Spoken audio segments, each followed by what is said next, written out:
Hi everyone, it's me Lubna. Today is Wednesday, September 4th, 2024. This video is dedicated to my beloved, and the topic of this video is going to be about overcoming personal ambition. So to illustrate that topic, I wanted to share a passage from this book, Power versus Force: The Hidden Determinants of Human Behavior, by the psychiatrist and spiritual teacher David Hawkins, MD, PhD. And I've shared passages from this book in several of my recent videos, as I had read this book over the past month. And I just wanted to say that I really feel like this book has changed my life. And I see implications of what I learned from this book in my day-to-day experiences ever since I had started reading this book. So if you're interested in human behavior, consciousness, psychology, psychiatry, and theoretical physics and spirituality, I highly recommend reading this book. So I'm going to go ahead and read aloud these few paragraphs that talk about overcoming personal ambition. Here it goes. The media tend to evoke the downside of sports and undermine the athlete because celebrity status either consciously or unconsciously elicits this egotism. Great athletes need to gird themselves against this source of contamination.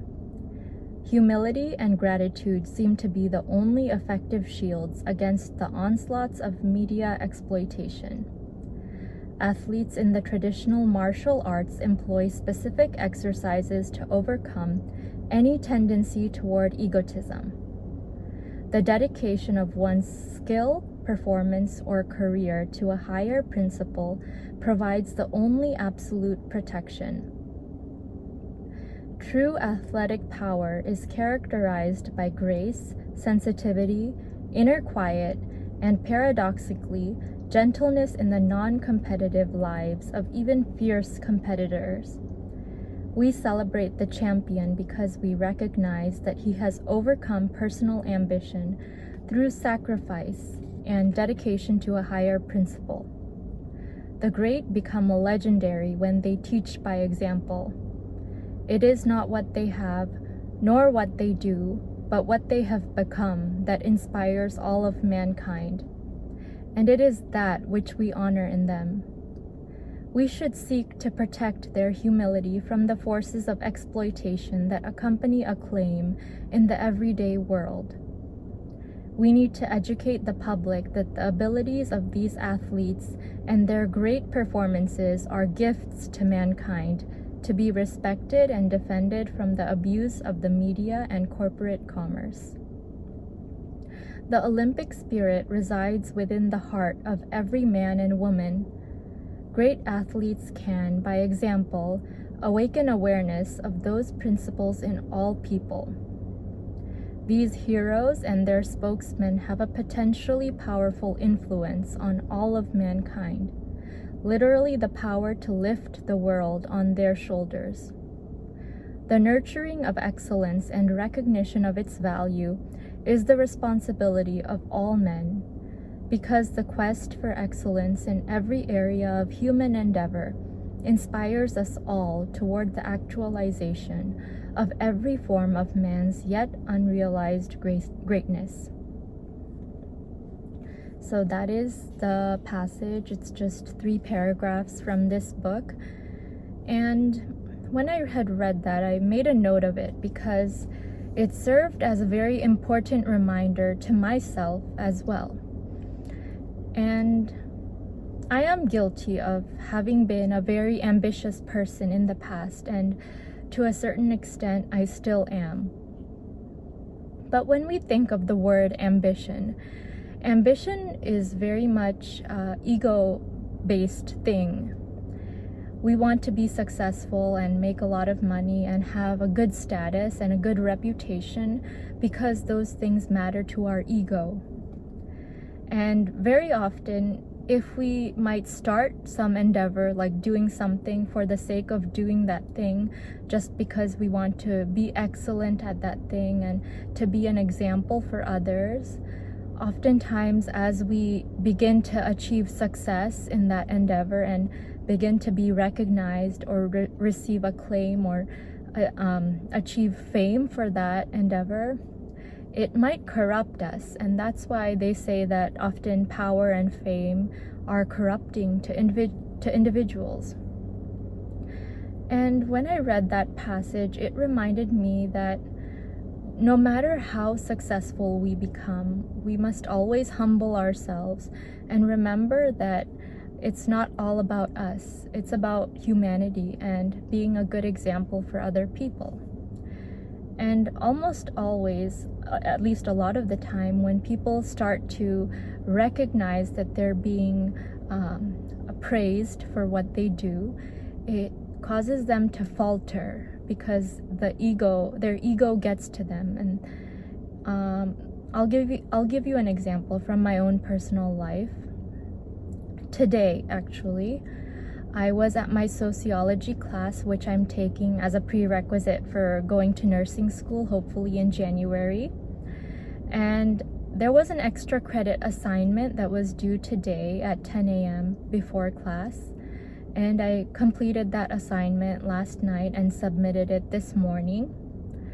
And during class, as I was about to leave, as I was leaving the classroom, the professor called to me and told me that I did a really good job and I did an excellent job on the extra credit, and that it made it very easy for her to grade it.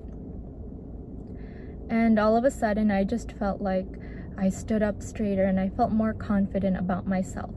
And I felt good about myself. And then I started to think, wow, I'm smarter than everyone else for a second.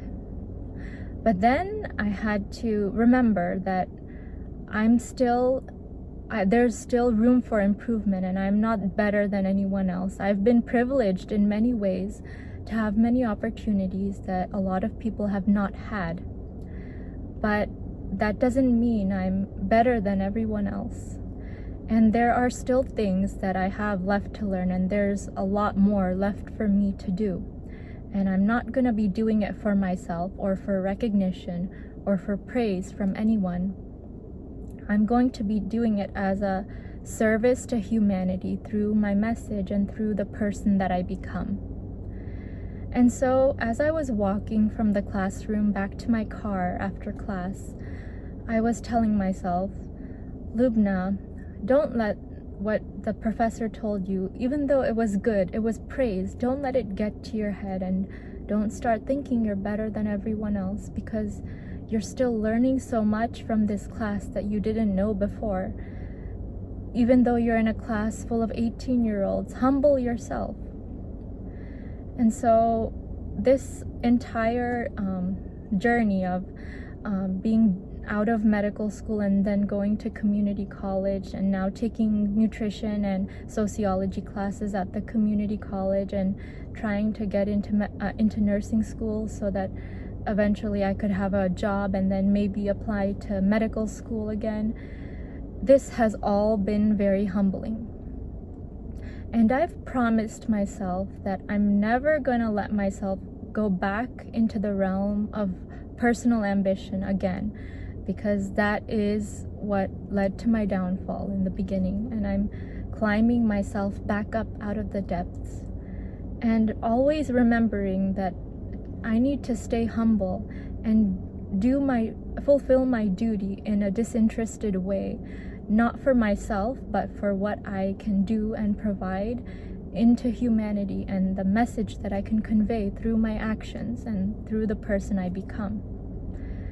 And so by sharing this example with you, I wanted to encourage you to think about maybe some ways in which you have let personal ambition lead to your downfall in your life, and perhaps try to think about being more humble and not letting success get to your head. And I know that I direct a lot of my videos to the underdog, as they would say, or to people who have failed and have a hard life or have experienced hardships. But this part of my video I actually want to direct to people who might be very successful. Maybe you're a doctor or a successful business person or a lawyer, Ivy League trained, whatever you might be. Do you think you have a big ego? I mean, that's a strange question to ask, but sometimes we have to examine ourselves and think about whether we are prideful and whether we have a big ego. And just warn yourself against letting your success get to your head, and always humble yourself. No matter how much money you make, no matter how much success you achieve in this life, always humble yourself, because you can lose it all in the blink of an eye. And so that is my message today about overcoming personal ambition and remaining humble always. I hope that it inspired you in some way today and every day to be humble and never think of yourself as better than anyone else. And I want to wish you a wonderful day, afternoon, evening, or whatever it is, wherever you are in the world.